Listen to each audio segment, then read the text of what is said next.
alert. You are looking at a picture of the suspects in the Belgian terror attack that we are learning killed 28. This picture from law enforcement in Brussels, Belgium. You can see two of the suspects in the airport with what looks like those luggage carts. You heard Harris describe them earlier.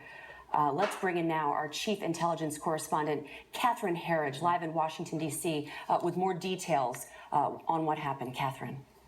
Well, thank you, Andrea. Within the last hour, the Islamic State's news agency, which is known as the Amaq News Agency, has issued this statement claiming responsibility for Brussels. The Amaq News Agency kind of makes it this business to make this formal link between terrorist attacks and ISIS proper in Iraq and Syria.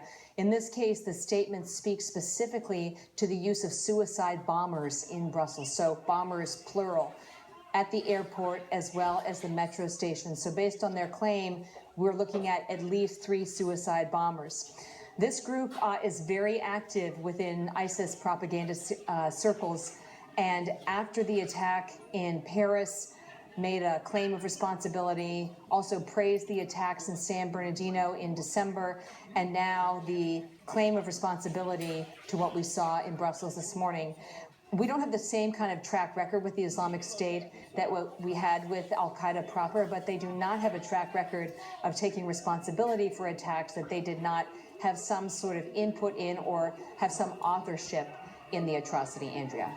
Catherine, what can you tell us specifically about the weapons sourcing? When you look at these suicide vests, the TATP or acetone peroxide that was used, do we know if it was sourced locally? Does it also point to any kind of construct that we've seen with other terror groups? What can you tell us about the construction of those vests? And does it point to any location of where they could have gotten that material?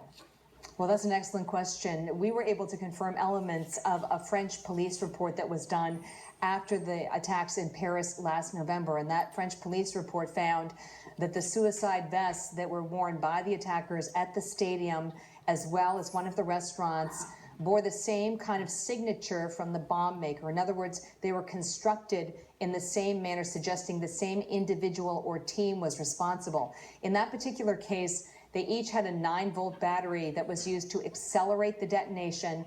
They used the same kind of adhesive tape and shrapnel to amplify the impact of the detonation. And they also used something called TATP. TATP is a type of explosive, the components of which that you can buy over the counter. That's the good side for terrorists. The bad side for terrorists is that it's highly unstable, and it takes quite a bit of practice and familiarity with explosives to handle it without an accident. If we could just for one moment, as we round out this question, go back to that picture of the suspects.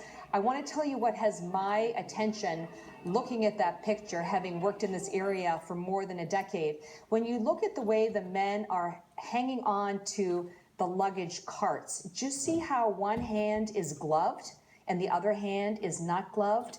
What you see in suicide situations is that the detonator switch is in effect attached or taped to one of the hands.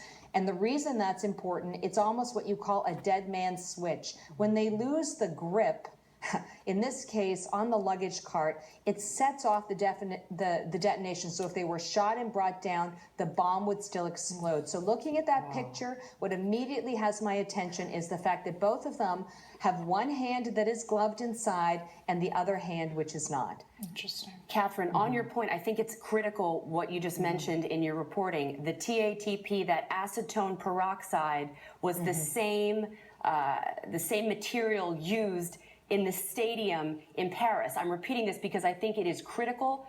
And also, Catherine, can you tell us about that TATP, that acetone peroxide? Can that be obtained locally? Does the construct point to any other, besides that link in Paris, does it point to any other construct that we've seen in Europe or elsewhere, maybe perhaps in the Middle East? TATP is a kind of explosive that you can put together. You have to have a fairly sophisticated knowledge on the use of explosives to know what to buy over the counter. So the great thing about TATP for terrorists is that you can buy things easily to put it together. The bad news with TATP is that it's a highly unstable explosive. So it takes a certain amount of training to handle it without having an accident. When I say an accident, that's really a euphemism for losing a hand or losing a finger in the construction of these devices. And it's no small thing to put together 2 or 3 or 4 explosive belts for an operation like this. You need to have a secure and safe space where you do not believe that you'll be disrupted, access to the materials, and also a bomb maker who has the expertise to do this without having any accidents. If, and I just want to take a step further because we don't know the results of this, if it's found that these belts in Brussels, Belgium really have that same signature of what we have in Paris, this is another data point that speaks to a larger network of ISIS followers and operatives in Western Europe. That's the big piece here. And I would add that in this claim of responsibility from the Amaq news agency, which is part of the propaganda wing for ISIS, what they promise is that more attacks are in the pipeline. We don't know that to be the case, but that is the pledge that they're making in their claim of responsibility for Brussels this morning. Catherine, Katie Pavlich here. We've been talking about here on the couch and during the show the lack of human intelligence. And now that we know the same material was used in Paris, we know that these guys are part of the same network that carried out the Paris attacks. Tell us a little bit about this neighborhood and the fact that they would be able to get away with having a safe space, as you said, to handle this type of material, and how difficult it is for law enforcement to get in there, considering they've been clamping down on them and watching them for months on end. I don't want to spec too much about how they may have operated, but what I can tell you based on our reporting is that one of the priorities today is identifying through DNA these suicide bombers from the airport and what we believe to be the metro station. Once